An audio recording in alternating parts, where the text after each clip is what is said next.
Сайн байцгаана уу? Хэсэг хугацааны дараа уулзч. Тэнийг түүхээ. Энийг байгаа. Би болохоор нэг хятад одоо сүнсний талаар чих юм да. За.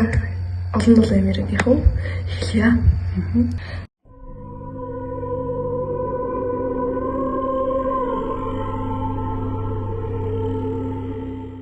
Facebook группээс олсон. Хэдэн жилийн өмнө нэг бүсгүй ирж үзүүлсэн юм аа. Тэр бүсгүй шүүн унтахгүй хар дарж зөвлөдөг тухайга асуух гэж ирж билээ.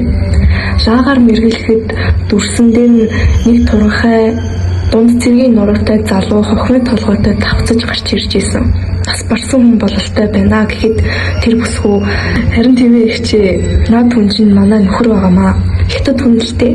Хоёр талын аав ээж нар бид хоёрыг суухад дургуутсаж байсан боловч бид хоёр эцэст нь хурмаа хийж хөөх хотод амьдарч байлаа.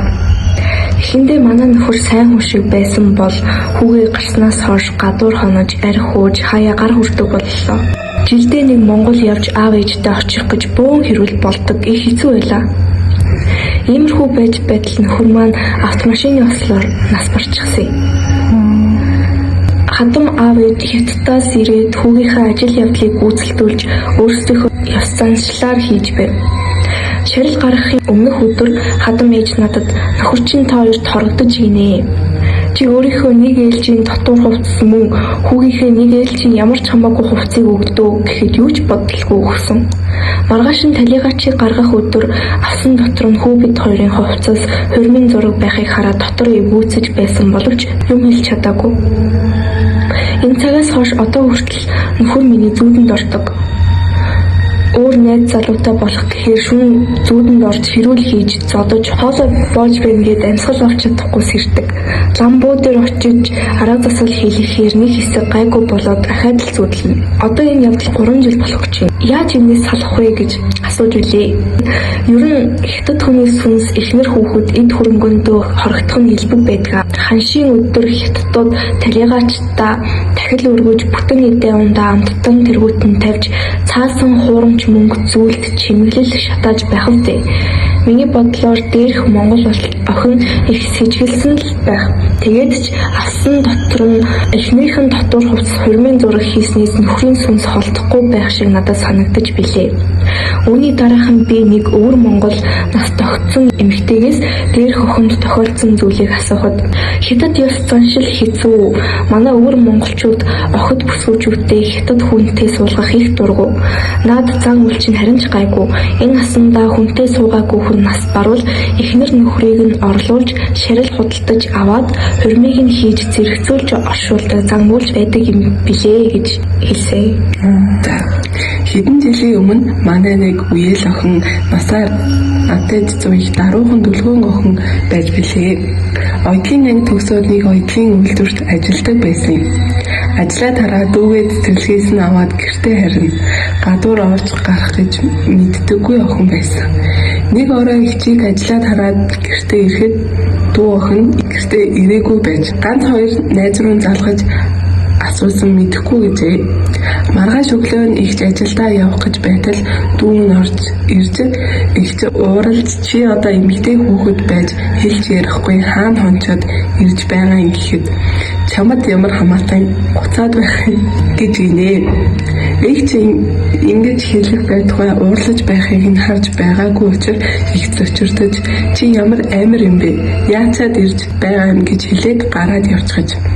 Игч орой ажлаа тараа гэртээ иртэл дүү охин галзуурчихсан орон дээрээ гарчгүйгээд хин нэгнээс цухтаагаад намайг алах гээд байна, барих гээд байна гэд хашигчаад хан маажаад үсэрч дэвцээд байж гин. Игч айж гайхах зэрэгцэж үздэг хардаг ихнийг найз руугаа залгаж хэлдэг. Найз нь одоо яваад очие гэжээ. Төд удалгүй найз нь орж ирээд босгоор нь алхаад ямар ч хөдөлгөөнгүй болж хэсэг зогсож байгаад шууд гараад явчихж. Хэдэн минутын дараа найз нь игч рүү залгаад цагнаа гээд ургамал олоод уугал гэжээ. Игч цагнаа уугуулахад дүү охин тайвшир унтаад өгчээ. Энэ хооронд игч найз руугаа залгаад юу болоод байгаа талаар асуудал Дүүгээ чинь мөрөн дээр нэг догширсан эмэгтэй хүний сүнс бүр алмас болсон айхтар зүйл хараад суужсан толгой дээрээс нь хумсаа шийтгсэн байна. Иймэрхүү сүнс сагнаа уугуулахад хүчин сулардаг юм. Ингээд байгаад хайлтал хумсаа дүүгээ чинь толгойноос зуглах юм бол дүүгээ чинь амь насыг авч үлдэх гээд байна гэж хэлсэн. Энэ байдлаар хэд хоног хүчин суларч байсан ч хумсаа суулгахгүй байсаар байгаад амийг нь аваад явсан. Дараа нь сонсоход манай үеэл эмэгтэй найз жирэмсэн төрөх гээд өвдөхөд нь манай үеэл аваад эмнэлэг дээр ирсэн. Тэнд байхдаа айд зочирдох зүйл хараад зочролд ороод тэр муу сүнс толгой дээр нь гараад суусан гэсэн. Миний бодлоор иймэрхүү зүйл энэ тэндээс сонсож ярьж байдгийн хизээ нэг үед ийм зүйлтэй таарахад жоохон ч гэсэн мэдлэг болох юм байна гэж бодсоо. Энэ болохоор дахиад бас нэг юм хятад сүнстэй холбоотой заяа. Одоо нэг хүмүүс хятад сүнсийг одоо эд хөрөнгөнд айгүй их хорогддог гэдэг айгүй хэрээнүүд байгаад байдаг шүү дээ. Тэгээ Монголд болохоор ирж 8 эдэг хүмүүсийн ихэнх нь хятад худалдаачид байсантай холбоотой байх гэж олон хүмүүс ярьд юм лээ. Тэгээд энэтэй холбоотой нэг одоо түүхч их юм уу, домогч юм уу, би яг нэг их сурвалжийн нэг боттолог болохоор итгэхгүй байна гэхгүй. Тэрээс нэг юм түүх байна зэ.